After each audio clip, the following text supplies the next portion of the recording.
Bible dit, l'un de vous passe-t-il par la souffrance qu'il prie. Un autre est-il dans la joie qu'il chante de cantiques. L'un de vous est-il malade qu'il appelle les responsables de l'Église qui prieront pour lui et après lui avoir fait une onction d'huile au nom du Seigneur. Verset 15, la prière faite avec foi sauvera le malade et le Seigneur le relèvera. S'il a commis quelques péchés, il lui sera pardonné. Bien-aimés dans le Seigneur, dans la Bible, il y a beaucoup de versets qui nous exhortent à la prière et la vie spirituelle. Lorsque vous l'analysez suffisamment, vous allez trouver qu'elle repose sur des piliers. Et l'un des piliers importants, c'est la prière. La prière est tellement importante dans notre vie qu'elle est à l'origine de beaucoup de bénédictions, beaucoup de changements, beaucoup de transformations, beaucoup de guérisons, beaucoup de biens. Et je considère la prière comme un code secret que Dieu nous a donné. Notre relation avec Dieu est tellement riche. Mais plusieurs personnes n'arrivent pas à entrer dans la richesse de cette relation que nous avons avec Dieu. Simplement parce que ces personnes ignorent le secret. Comment accéder à la richesse de notre relation avec Dieu. Nous avons autour de nous les gens qui se plaignent du matin au soir et qui montrent à la face du monde que la vie chrétienne, la vie avec Dieu, est une vie difficile. Il y a même des gens qui ont réussi à abandonner le Seigneur pour aller chercher secours ailleurs. Simplement parce que toutes ces personnes ont été incapables de pouvoir découvrir les codes secrets qui existent. Et les codes secrets, c'est la prière. Vous savez, bien aimé, vous pouvez avoir votre téléphone avec plusieurs fonctions. Si vous n'avez pas le code pour accéder à votre téléphone, pour l'exploiter, votre téléphone ne vous servira à rien. Ça sera un appareil qui va vous encombrer. Des fois même, vous pouvez l'utiliser à des fonctions très réduites que celles que vous pouvez exploiter richement. Ainsi en est-il de la vie avec Dieu. Dieu nous a appelés à une vie très très riche. Lorsque vous entrez dans cette vie, vous découvrez cette vie, vous arrêtez de vous plaindre. Vous arrêtez d'envier les autres.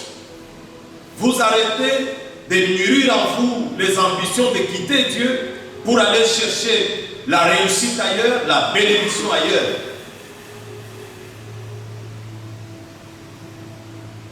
Lorsque vous découvrez les codes secrets que Dieu a donnés dans notre relation avec lui, votre vie change. Le Seigneur nous a donné la prière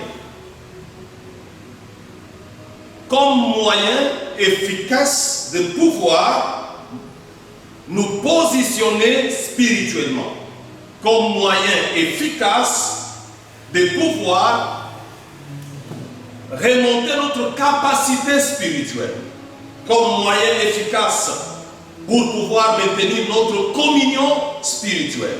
Le moyen le plus efficace demeure la prière. Lorsque vous lisez la Bible, vous découvrez au sujet de la prière que personne sur cette terre n'a réussi à faire des performances dans la vie sans la prière puissante et sans la prière persévérante. Il n'y a personne, lorsque vous lisez la Bible, qui a atteint les ambitions de son cœur, le rêve de sa vie, sans la vie de prière. En lisant la Bible, vous découvrez que tous ceux qui ont prié ont eu une vie de distinction. Ils ont eu une vie d'impact. Et leur vie a été accompagnée de signes, ceux qui ont prié. La prière change notre navigation spirituelle. Elle nous donne la capacité de l'aigle, la prière. Lorsque vous entrez dans l'église, vous allez généralement rencontrer deux catégories de personnes. Dans l'église, vous aurez des aigles, des personnes qui prient, qui passent leur temps à genoux à chercher le Seigneur, des personnes qui se sont élevées au-dessus des montagnes, et des personnes, par le moyen de la prière, qui ont eu la capacité de percevoir les choses à venir, des personnes qui se sont placées en avance, parce que la prière, par le moyen de révélation qui l'accompagne, nous place en avance par rapport aux autres.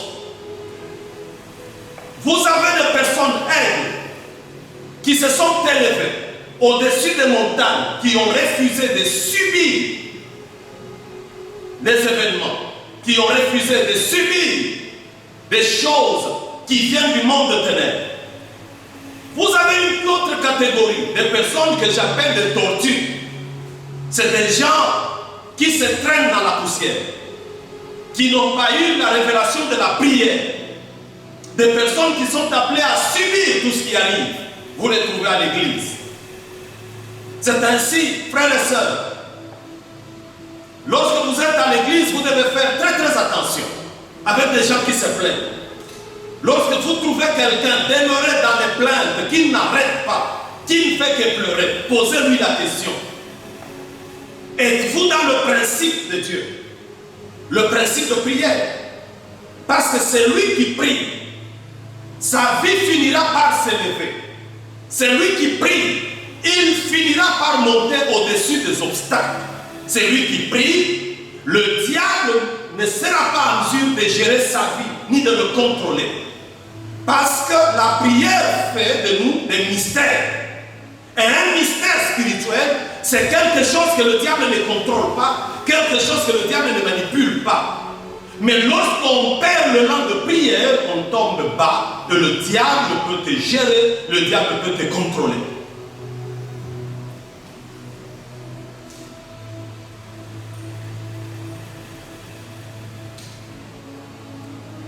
Les tortues sont ceux qui sont dans la confusion. Des gens qui sont butés aux difficultés par manque de vie de prière. Frères et sœurs, je veux que vous puissiez retenir une chose. Nul ne peut être grand au-delà de sa vie de prière. Nul ne peut être grand au-delà de sa vie de prière. Personne ne peut faire grand au-delà de sa vie de prière. Et nul ne peut obtenir des grands résultats au-delà de sa vie de prière. Dis-moi combien de temps tu passes dans la prière, je te dirai ce que tu es et ce que tu seras.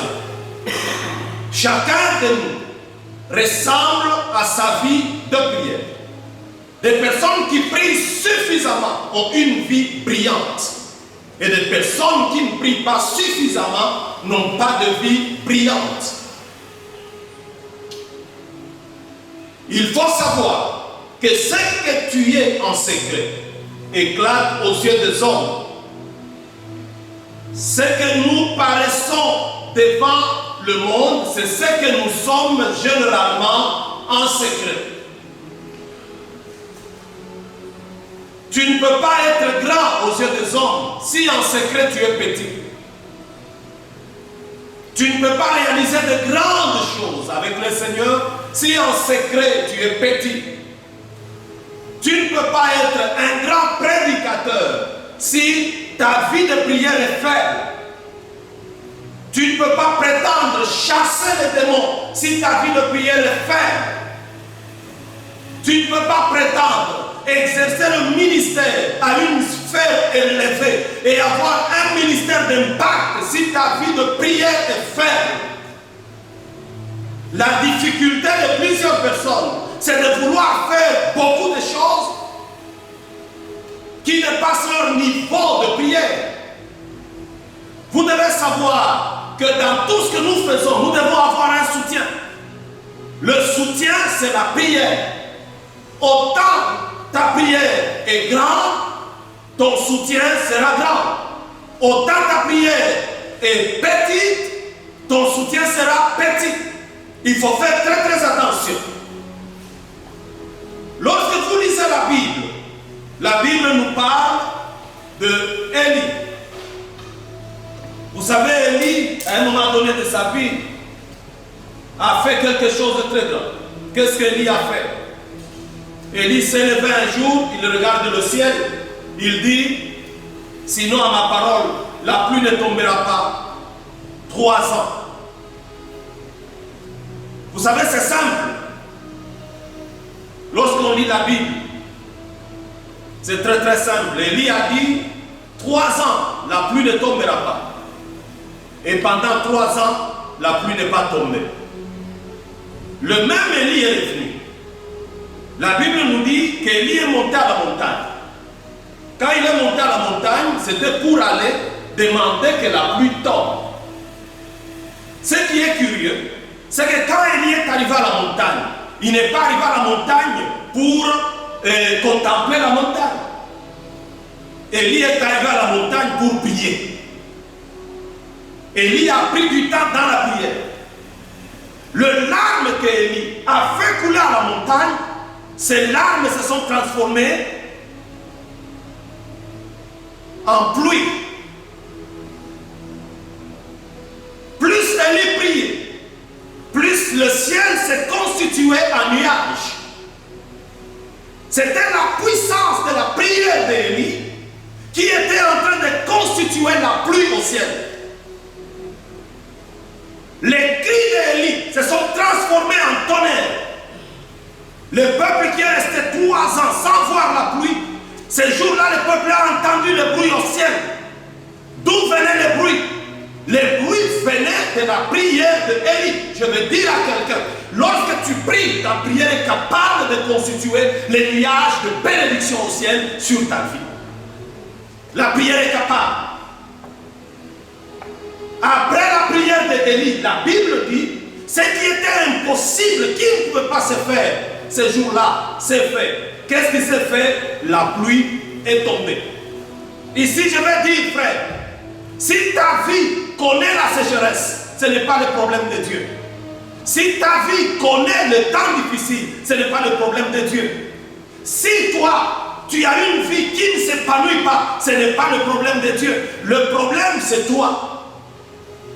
Les jours où tu vas prendre conscience et comprendre que la pluie, que la prière, c'est la clé qui ouvre les bénédictions. Les jours où tu vas décider de t'enfermer pour chercher le Seigneur, tu verras ta maladie partir. Tu verras tes difficultés partir. Tu verras tes barrières tomber. Parce qu'il n'y a aucune barrière qui peut résister à la prière. Il n'y a aucun démon qui peut résister à la prière. Il n'y a aucune difficulté qui peut résister à la prière. Les hommes qui ont prié ont vu la main de Dieu. Et ils ont fini par sortir gagnants. Si tu veux être grand, si tu veux réussir, cherche le Seigneur dans la prière. Tous les hommes grands de la Bible ont prié. Moïse, c'est l'homme grand de la Bible. Moïse a prié. Moïse a prié pendant 40 jours et puis il a prié encore pendant 40 jours. Il a vu la main de Dieu. Tu ne peux pas prétendre vivre de grandes choses sans prier. Néhémie, c'est un grand homme de la Bible. Néhémie a prié pendant 120 jours pour reconstruire la muraille. Il a prié pendant 120 jours, Néhémie. Lorsque vous prenez le Seigneur Jésus, notre Maître, Pour commencer son ministère, Jésus a prié pendant 40 jours et 40 nuits. Et chaque fois, la Bible dit, le Seigneur se retirait pour prier. Il priait seul, il était sur la montagne. Et la conséquence de la vie de prière de Jésus, les démons pouvaient le voir et crier, qu'y a-t-il entre toi et nous, Jésus, fils de Dieu? Ils reconnaissaient Jésus-Christ. Les conséquences de la vie de prière, c'est que Jésus pouvait se tenir devant la tombe de Lazare et dire, Lazare sort, et Lazare sortait. C'est lui qui prie, crée une connexion entre le ciel et la terre. La prière, c'est le fil conducteur. Alléluia.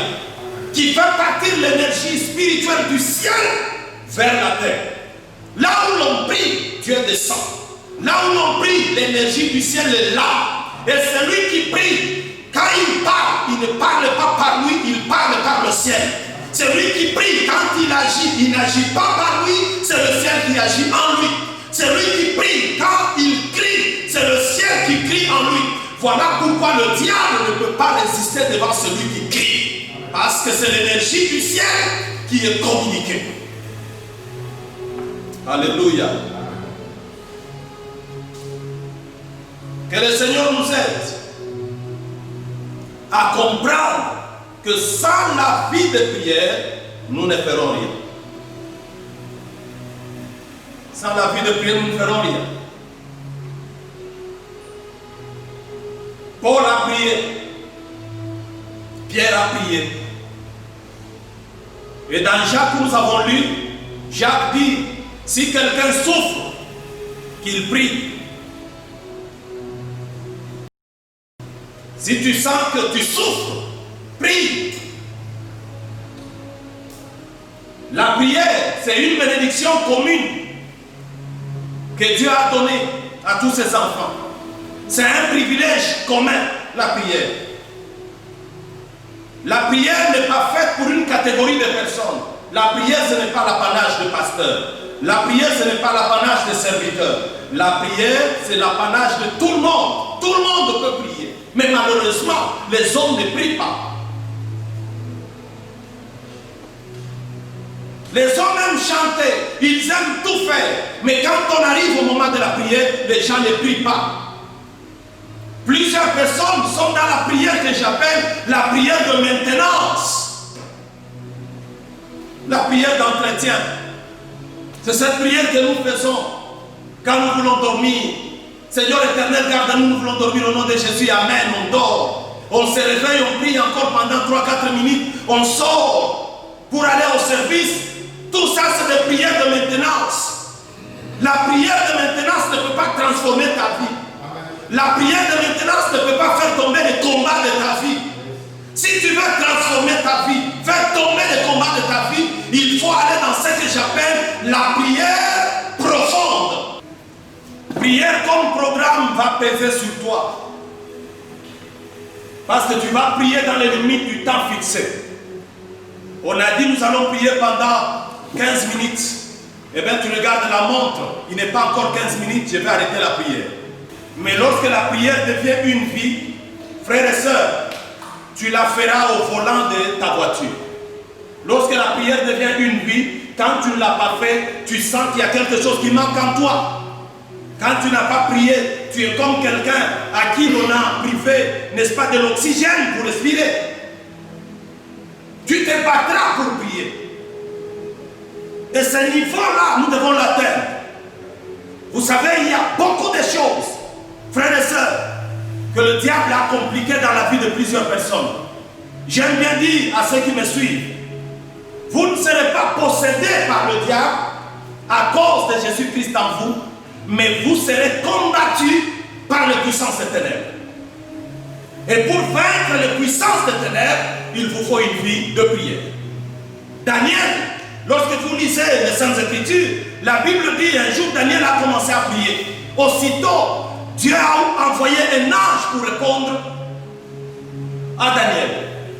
Mais quand l'ange a quitté le ciel pour descendre vers Daniel, il a été bloqué dans les airs par la puissance. Dans les airs ici, il y a les puissances qui agissent. Les puissances qui compliquent les vies des hommes. existe. Il y a des personnes, quand Dieu le regarde au ciel, et puis le regarde sur la terre, il y a une incompatibilité. Parce que ce que tu es au ciel dans la pensée de Dieu, c'est autre chose. Lorsque nous prions, frère, nous devons prier, nous battre pour que nous soyons exactement ce que nous sommes au ciel dans la pensée de Dieu. Et la prière, c'est le moyen efficace. Daniel était à genoux en train de prier. La solution était déjà donnée, mais la solution était bloquée. Je m'imagine, si Daniel avait arrêté la prière le même jour, eh bien, sa situation allait rester comme ça inchangée. Mais Daniel a eu la lumière de l'Esprit de Dieu. Il est resté à genoux. Daniel a prié pendant 3 semaines, 21 jours. Il ne faisait que prier. Une bonne prière, c'est celle qui te conduit à l'exaucement. Il ne faut pas compter le nombre de prières, le nombre de fois que tu as prié. Il faut plutôt compter, n'est-ce pas, le nombre d'exaucements que tu as reçus. Il n'est pas bon de dire aux gens, j'ai prié pendant 20 ans. Il est mieux de dire aux gens, j'ai prié pendant 20 ans, voilà pendant 20 ans ce que j'ai reçu de Dieu. La prière devient bonne, la prière devient stimulante lorsque vous voyez le résultat. Et pour voir le résultat, vous devez demeurer dans la prière. Il faut demeurer dans la prière. Il faut demeurer dans la prière. Il faut demeurer dans la prière. La bonne façon de prier, c'est d'aller jusqu'à ce que vous sentiez le fardeau qui était sur votre cœur tomber. Du temps que le fardeau demeure, ne quitte pas la présence de Dieu. Continue à chercher le Seigneur. Continue à chercher le Seigneur. Jusqu'à ce que le fardeau va tomber. C'est à ce niveau que je dis à l'église, rien n'est impossible à Dieu. Et rien n'est impossible à celui qui prie. Si tu ne veux pas courir derrière les hommes, cherche Dieu dans la prière. Si tu ne veux pas fléchir tes genoux devant les hommes, reste longtemps à genoux devant Dieu. Ceux qui demeurent longtemps à genoux devant Dieu, ils ne fléchissent pas leurs genoux devant les hommes. C'est le cas de Daniel. Pendant que tout le monde fléchissait les genoux devant les idoles et les statues, Daniel ne pouvait pas le faire. Pourquoi? Parce que ses genoux restaient longtemps fléchis devant le Seigneur.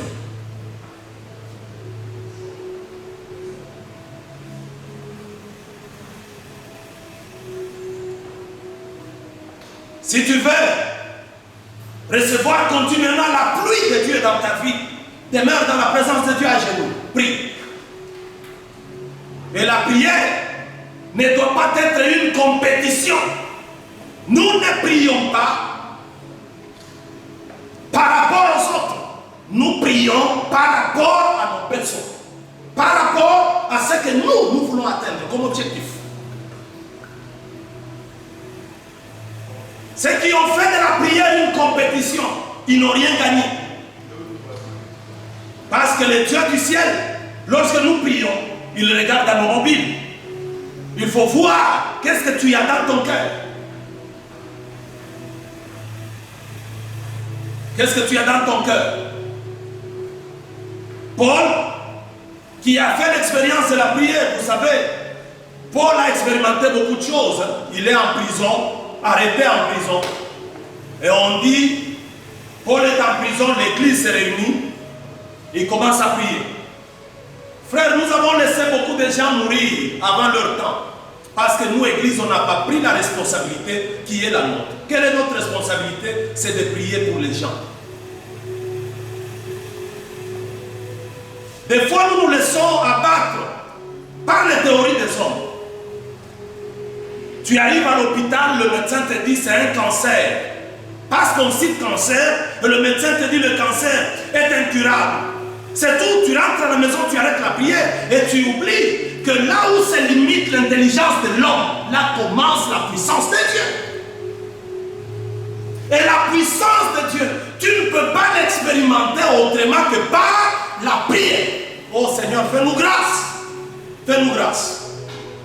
Par la prière, nous avons vu des hommes avec prostate être guéris. Par la prière, nous avons vu des femmes, des lions disparaître. Par la prière, on a vu des enfants déclarés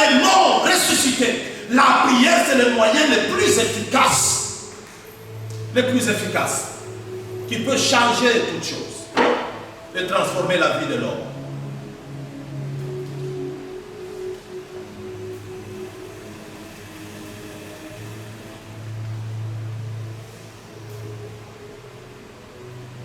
Je vous ai dit que le monde ne vous permettra pas de prier.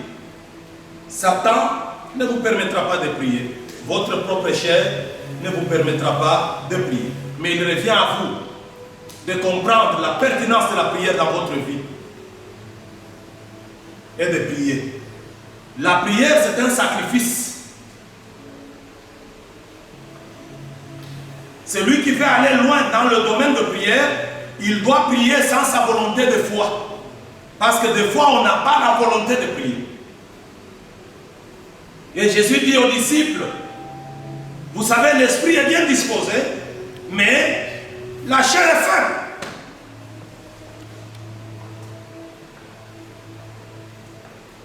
Si tu te laisses conduire par le sentiment, par la chair, eh bien tu ne prieras pas. Parce que la chair te dira, écoute, tu n'as pas bien dormi. Et dans le domaine de prière, je vais souligner une autre chose, nous devons apprendre à élever l'autel de prière. Qu'est-ce que je veux dire? Il faut avoir des moments précis de prière. Et savoir respecter ces moments précis de prière. Le temps de rendez-vous avec Dieu. Je prie à tout moment. Quand je suis en route, je prie à tout moment quand je suis dans mon bureau. Je prie à tout moment. Je prie à tout moment. Partout où je suis, je prie. Mais je dois avoir des moments bien précis. Des moments où, même si vous me visitez, quand ce temps arrive, je disparais. Je vais aller à ce rendez-vous avec le ciel. Parce que je dois respecter, n'est-ce pas, le trône de Dieu qui descend pour moi du ciel. C'est autour de ce trône que je reçois la grâce pour la transformation de toute ma vie.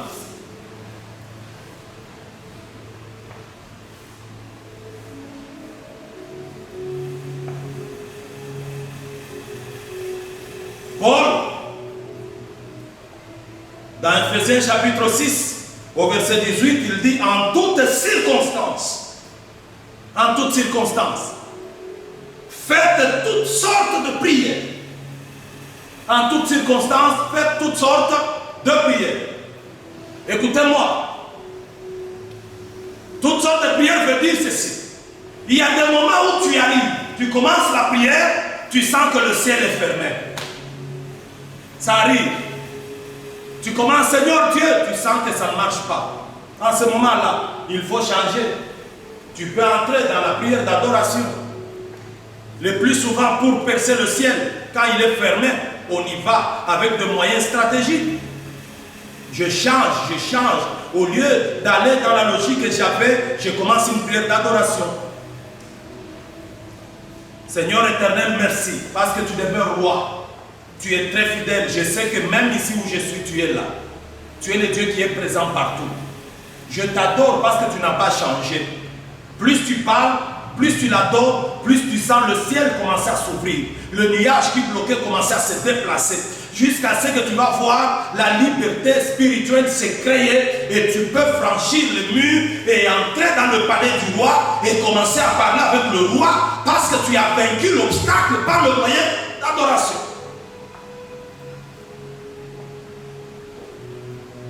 Nous ferons des prières d'adoration. Nous ferons des prières de supplication.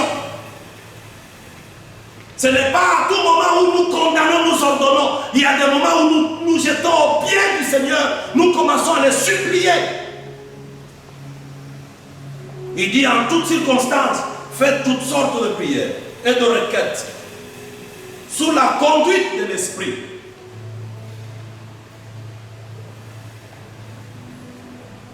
Nos intentions de prière doivent être en accord avec l'Esprit de Dieu. Et il dit, faites-le avec vigilance et constance. Et intercédez pour tous ceux qui appartiennent à Dieu. C'est Paul qui nous écrit, qui nous recommande de faire en toutes circonstances. Quand tu es dans la joie, prie. Quelle prière tu feras quand tu es dans la joie? Parce que tu as visité ta maison. Quelle prière tu feras? C'est la prière d'adoration. Tu remercies le Seigneur. Et maintenant, quand ça manque à la maison, il n'y a rien, tout est bloqué. Quelle prière tu feras? Parce que c'est aussi une circonstance. Fais une prière correspondant à chaque circonstance, une prière. Et nous devons faire de notre vie une vie de prière. Et dans la pensée de Dieu, prier, c'est comme du parfum de bonne odeur qui monte dans la présence de Dieu. C'est lui qui prie en sens, n'est-ce pas? Une bonne odeur dans le palais royal. Et le Seigneur est content. Parce qu'en Apocalypse, la Bible dit, les prières des justes sont comme le parfum de bonne odeur. Pourquoi est-ce que le Seigneur veut qu'on prie? Allons-nous prier que quand nous sommes en difficulté? Je dis non, nous prions en toutes circonstances. Même quand les choses marchent bien, nous pouvons bénir le Seigneur, nous pouvons l'adorer. Parce que la prière, quand elle monte dans la présence de Dieu, elle fait du bien à Dieu. Elle fait du bien à Dieu. Et quand Dieu est satisfait, il libère sa grâce sur nous. Et quand sa grâce nous touche, notre vie est impactée. Je vais te dire, arrête de te plaindre. Cherche le Seigneur dans la prière. Il y a une clé là qui va ouvrir ta porte. Tu es malade. Cherche le Seigneur dans la prière. Le Dieu de la Bible, c'est le Dieu qui guérit. Et pour terminer, je vais vous dire que tout est possible avec Dieu. Le problème, c'est notre conscience par rapport à la vie de prière. Celui qui prie se transformera. Même s'il y a un péché qui t'a dominé, un péché qui a pris le dessus sur toi, enferme-toi, prie le Seigneur. Il va te délivrer de ce péché. La prière, lorsque nous la faisons abondamment, elle affecte même notre caractère. Notre nature est affectée par la prière. La prière nous conduit au brisement. Surtout lorsque nous la faisons accompagnée de beaucoup de jeunes, la prière nous conduit au brisement.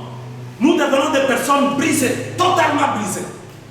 Brisées, totalement brisées.